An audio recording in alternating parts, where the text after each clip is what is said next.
Universe நேயர்களுக்கு எனது அன்பான வணக்கத்தை தெரிவித்துக் கொள்கிறேன் தோழர்களே. நீ எதை விதைத்தாயோ அதை அறுவடை செய்வாய் என்கின்ற ஒரு முதுமொழி தான் அது. இன்னைக்கு ஒரு சட்டமன்றத்தில் ஒரு மிகப்பெரிய ஒரு லாபி நடந்திருக்கு. என்னன்னு கேட்டீங்க அப்படின்னா, அவ்வளவுதான். கேவலமான உடல் மொழியை வெளியிட்ட ஸ்டாலினுக்கு மிக அருமையாக விஜய் எங்க வச்சு சொல்லணுமோ அங்க வச்சு செஞ்சிட்டார். வாழ்த்துக்கள் விஜய்.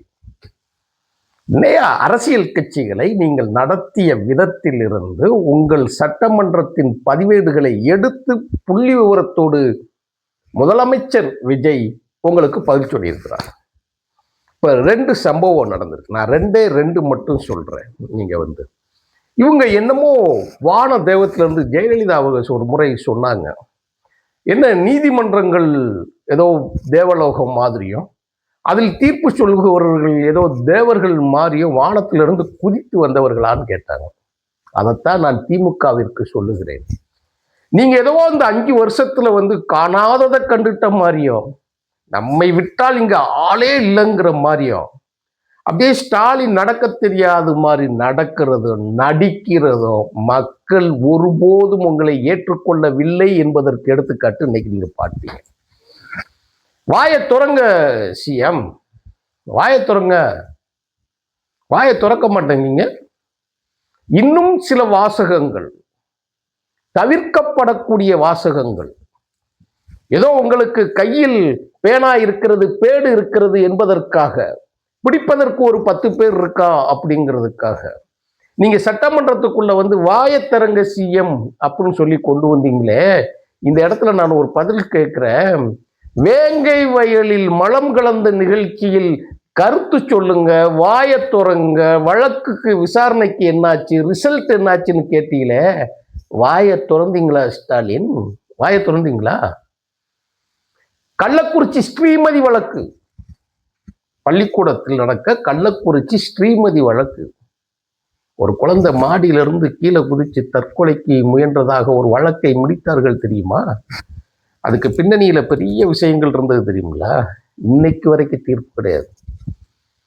நக்கீரன் பிரகாஷ், மதிப்புமிக்க நக்கீரன் பிரகாஷ் துரத்தி துரத்தி அடிக்கப்பட்டு தெருவில் விரட்டப்பட்டு என்னை கொலை செய்ய சதி நடந்தது, அதிலிருந்து மதிப்புமிக்க மக்கள் என்னை காப்பாற்றினார்கள் என்று சொல்லியும், தமிழ்நாட்டில் இருக்கக்கூடிய கூட்டணி கட்சிகளில் இருக்கக்கூடிய தலைவர்கள் ஆதரவு கொடுத்ததும், மதிப்புமிக்க வைகோ அவர்கள், திருமாவளவன் அவர்கள் எல்லோரும் சேர்ந்து நக்கீரனுக்கு ஆதரவாக அறிக்கை கொடுத்தும், அவரை மருத்துவமனையிலே கொண்டு போய் பார்த்ததும், அதில் ஒரு தோழர் இருக்கிற, அவர் அடிக்கடி குண்டர் சட்டத்துக்கெல்லாம் போவார், அவரை கொண்டு போய் கடைசியில் உள்ள வச்சதும், புள்ளி விவரத்தோட வெளியிட்டும் இன்று வரை நீங்கள் எந்த பதிலும், அதாவது ஆட்சியில் இருந்தவரை எந்த பதிலும் வாயை திறந்தீங்களா?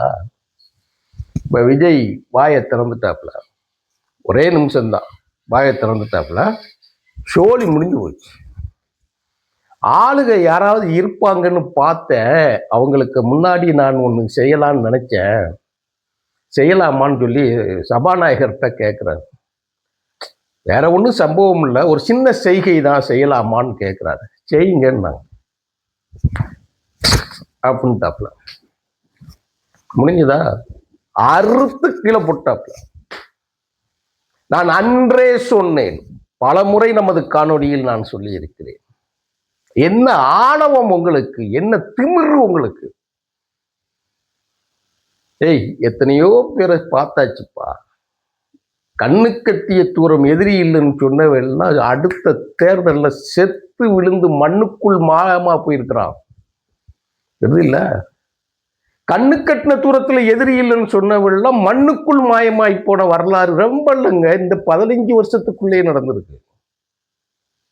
கலைஞர் தனது கடைசி காலத்தில் இந்த வார்த்தையை பயன்படுத்தினார், போயிட்டார். அதிகாரம் இல்லாமலே மண்ணுக்குள் போய்விட்டார். ஜெயலலிதா அவர்கள் பயன்படுத்தினார் இந்த வார்த்தை. அது அறச்சொல்லை பயன்படுத்துகிற இடத்தில் தான் நீங்க பயன்படுத்தணும், எல்லா இடங்கள்லையும் நீங்க பயன்படுத்திடக்கூடாது. அது மாதிரி நீங்க உடன்படிக்கை ஏற்படுகிற நிகழ்ச்சியில கார்ல ஏறிக்கிட்டு இருக்கும்போது உங்க அறிவாலயத்துக்குள்ள உட்கார்ந்துக்கிட்டு உங்களுக்கு ஆள் வாரவங்களை பார்த்து, என்னையா கிஸ்க்கு, முடிஞ்சிருச்சு. அதுதான் இன்னைக்கு வாயை துறங்க நிலை. எங்கய்யா ஸ்டாலின் கேட்டாப்புல, நான் வாயை துறக்கிறேன், முதலமைச்சர் எங்க? மக்கள் தூக்கி குப்பை தொட்டியில் இருந்து விட்டார்கள்ங்கிற மாதிரி சொல்லிட்டாப்புல. ஒரே வார்த்தையில முடிஞ்சு போச்சு. அதுல ஒன்று சொல்றாங்க, இதுல கருத்து வேற. கருத்து எது உங்களுக்கு அறிவுரை சொல்லவில்லையோ, எது உங்களுக்கு அறிவுரை சொல்லவில்லையோ, எது உங்களுக்கு விளக்கம் தரவில்லையோ, எது உங்களை கட்டாயப்படுத்தவில்லையோ, எது உங்களை உச்ச குரலில் அழைக்கவில்லையோ, எது உங்களை மன்றாடவில்லையோ, அறிக்கை விடுறாங்களா இவங்க? என்னத்த உச்ச குரல்ல தான் நீங்க கூட்டம் கூட்டமா வந்து 200 ரூபா கொடுத்து 300 ரூபா கொடுத்து ஓட்டுக்கு கொடுத்து எல்லாத்தையும் கூப்பிட்டு தானே வந்து என்ன கருத்து விளக்கமா வேண்டி கிடக்கு? ஈஸி ஃபூலிஷ், முட்டாள்களா அங்க இருக்கோம். எதிரில் இருப்பவனை முட்டாளை போல் நினைத்து பேசுங்கள் என்று பேச்சாளர்களுக்கு சொல்லுவது வழக்கத்தை போல நீங்கள் பஞ்ச பனாரிகளை, ஏழை எளிய மக்களை அழைத்து வந்து நீங்கள் முன்னால் நிறுத்திவிட்டு வாய்க்கு வந்ததை பேசி அதை காணொலியாக எடுத்து ரீல்ஸ் போட்டது திமுக. அவர்கள் அரசியலில் அவர் திரைப்பட நடிகர் என்பதற்காக நீங்கள் வந்து எள்ளி நகையாடி அவரை வந்து ரீல்ஸ் ஆட்சிக்கு வந்துட்டார். அதான் ஒரு கதை சொல்லி சோழியை முடிச்சுட்டு போயிட்டார். அந்த கதையை சொன்னா நமக்கு ஒரு தரம் இருக்காதேன்னு சொல்லி பார்க்கிறேன். வேண்டாம், விட்டுட்டு போவோம். பாவம், ரொம்ப அழுதுட்டாங்க. அதுக்கு ஸ்டாலின் சொன்னதா ஒரு செய்தி இன்னைக்கு வெளியே வந்திருக்குது. இன்னைக்கு சட்டமன்ற நிகழ்ச்சிகளை நான் தொலைக்காட்சியில் பார்த்தேன். நமது கட்சிக்காரர்கள் ஒழுங்காக வேலை பார்த்திருந்தால் இப்படியெல்லாம் நான் கேட்க வேண்டி இருந்திருக்குமான்னு கேட்டார். வரலாறு விடாது தோழர், வரலாறு விடாது. என்ன யோக்கியம் நீங்க பேச வாரீங்க? என்ன யோக்கியம் நீங்க பேசியிருக்கீங்க? 2016 சட்டமன்ற தேர்தல் கூட்டணி கணக்குகள் நடைபெற்று கொண்டிருக்கிற பொழுது தேமுதிக விஜயகாந்த் உயிரோட இருக்கிறார். அப்ப தூக்கிக்கிட்டு அலைகிறாங்க. ரொம்ப உடல் நலிந்து இருக்கக்கூடிய சூழல்ல எப்படியாவது கொண்டு வந்து திமுக கூட்டணியில் சேர்த்து விட வேண்டும் என்பதற்காக பலர் முயற்சித்து செட்டில்ட் ஆயிடுச்சு. இதெல்லாம் செய்தி. உங்களுக்கு வந்து வெளியில வந்து அச்சில் ஏறி நீங்க புகைப்படத்தில் 2 பேர் பார்க்காத காட்சியாக வேணால் இருக்கலாம். எல்லோரும் மக்கள் நல கூட்டணி உருவானதும் அதன் பொதுச் செயலாளராக இருக்கக்கூடிய, அதன் தலைவராக இருக்கக்கூடிய மதிமுக பொதுச் செயலாளர் வைகோ அவர்கள் மீது ஒரு பழியை சுமத்துனாங்க. கூட்டணி கட்சிகள் மேல பழியை சுமத்துனாங்க. அது நடக்கல, அது கிடையவே கிடையாது. அன்னைக்கு காலி செய்ததே ஸ்டாலின் தான்.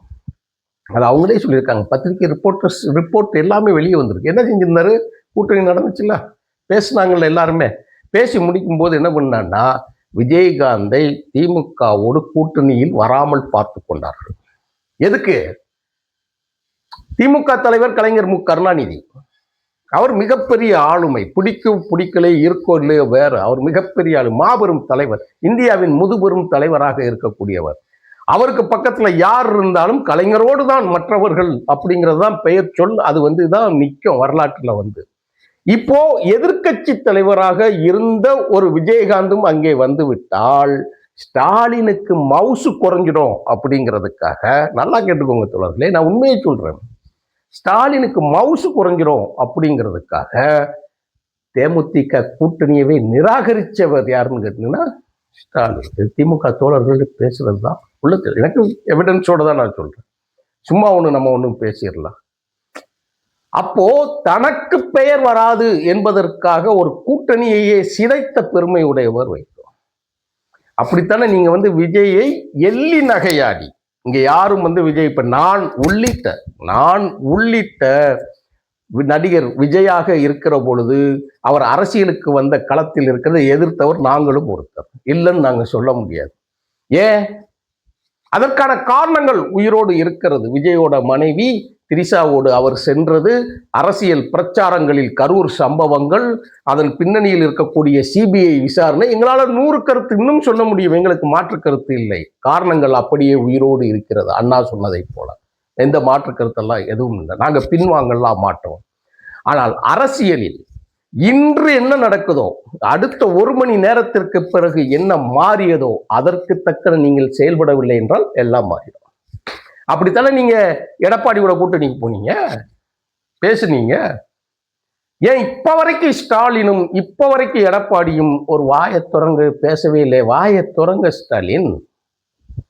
எதுக்கு இப்போ வரைக்கும் பேசல? எல்லாரும் இல்லை, அப்படியெல்லாம் நடக்கவே இல்லை பேசுறீங்கல்ல, வாயை திறங்க. ஒரே நாள் சட்டமன்றத்தில் திறந்தாப்புல ஜெயலலிதா அன்றைக்கு 2011 எதிர்கட்சியாக இருக்கும்போது 2009 சமயங்களில் நினைக்கிறேன் வந்தாப்புல ஒரு நாள் பேசினாங்களே எல்லாம் சொல்லி முடியும். அதே போலதான் இன்னைக்கு விஜய் பேசின ஒற்ற வார்த்தையில் ஸ்டாலின் அம்பலப்பட்டு திமுகவினர் ஓடி போயிருக்காங்க வெளியே போய். இவங்க பேசுறதுக்கு மட்டும் உள்ள இருக்கிறது எங்க இருக்கு?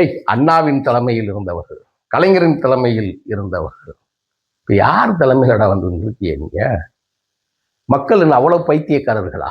நீங்கள் உற்பத்தி செய்கிற கூடமா அது? அதெல்லாம் ஏற்றுக்கொள்ள முடியாது, ஏற்றுக்கொள்ள மாட்டார்கள்.